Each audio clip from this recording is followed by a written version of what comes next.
मित्रांनो नमस्कार, स्वागत आहे पुन्हा एकदा तुमचं माझ्या DK टीचर सपोर्ट या यूट्यूब चॅनलमध्ये।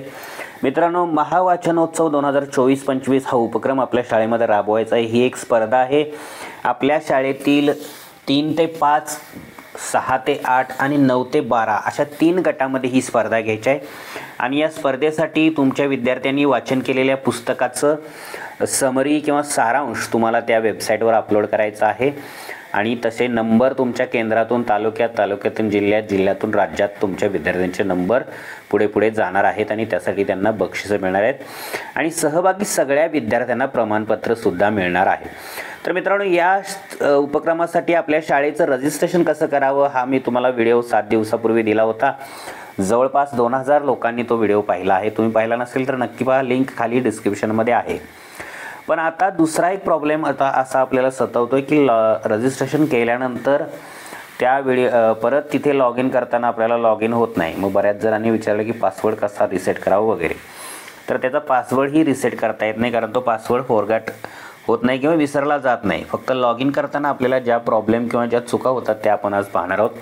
खूप सोपी प्रक्रिया आहे। चला जाऊया आपण पहिल्यांदा आपल्या मोबाईलमधील क्रोम ब्राउझरमध्ये गेल्यानंतर इथं सर्च विंडोमध्ये मी टाकतोय बघा,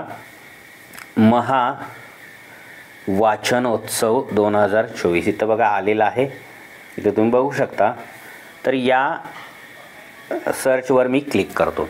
इथं गेल्यानंतर बघा, आता इथं तुम्ही पहिल्यांदा जे येतात त्यांनी इथं स्कूल युजर रजिस्ट्रेशन करायचं आहे। त्यासाठी मुख्याध्यापकाचं नाव, मुख्याध्यापकाचं आडनाव, मुख्याध्यापकांचा ईमेल, मुख्याध्यापकांचा फोन नंबर एवढ्या गोष्टी टाकायच्या। त्यानंतर ते शाळेचा UDIS नंबर टाकला की खाली हे जे सगळं आहे, शाळेचं नाव, जिल्हा, तालुका, मॅनेजमेंट टाईप, हे सगळं ॲटोमॅटिक येतं।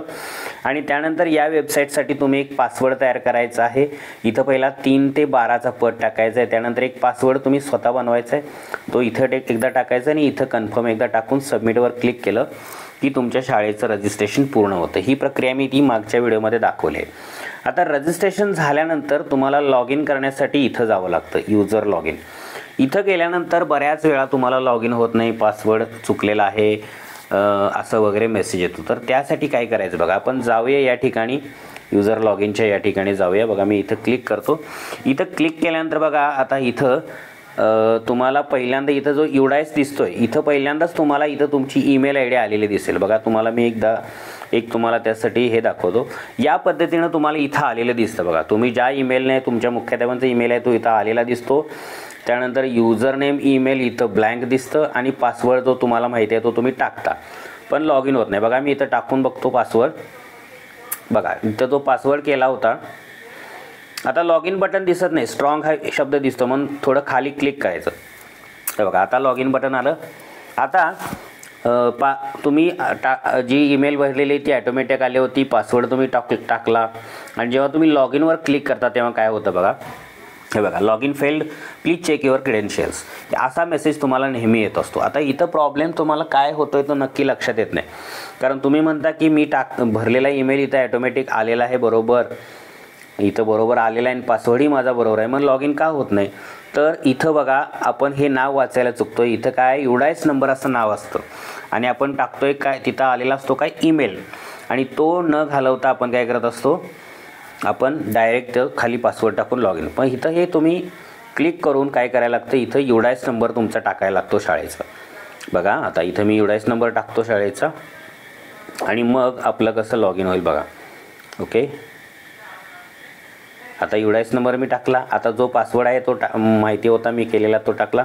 आता लॉग इन केला बघा, आता लॉग इन सक्सेसफुल आलेलं आहे। ओके केलं की तुम्ही तुमच्या शाळेला लॉग इन झालात। इथं बघू शकता शाळेचं नाव वगैरे सगळं आलेलं आहे। पण जेव्हा तुम्ही पुन्हा एकदा आता लॉग आउट केलं मी आणि पुन्हा जाता तुम्ही इथं, तेव्हा इथं बघा, इथं परत तुम्ही UDIS वगैरे टाकून लॉग इन करायला जाऊ शकता। आता ते तुमच्यासाठी ओपन झालेलं आहे। या दोन्हीपैकी एक तुम्ही टाकायचं। आता UDIS टाका, पासवर्ड टाका, लॉग इन होईल, किंवा ईमेल टाका, पासवर्ड टाका, लॉग इन होईल। ईमेल आणि UDISसाठी खाली पासवर्ड मात्र एकच। जेव्हा कधी तुम्हाला इथं हे येणार नाही अशा पद्धतीनं UDIS नंबर वगैरे, तेव्हा एकदा काय करायचं, ही वेबसाईट काय करायची, एकदा या पद्धतीनं जर मोबाईलवर असेल तर खाली ओढून असे रिसेट करायचे आणि परत इथं जायचं, मग तुम्हाला तो मिळेल। या पद्धतीने जर तुम्ही केलात तर तुम्हाला हे लॉग इन होण्यात काहीच अडचण येणार नाही। आणि एकदा का तुम्ही लॉग इन झालात की मग तुम्हाला तुमचं काम करायला सुद्धा काही प्रॉब्लेम येणार नाही. एकच मिनिट, इथं आता पुढच्या गोष्टी आपण लगेच नंतर पाहणार आहोत की कशा पद्धतीने विद्यार्थ्यांची माहिती भरायची, त्यांचं वाचन साहित्य अपलोड करायचं.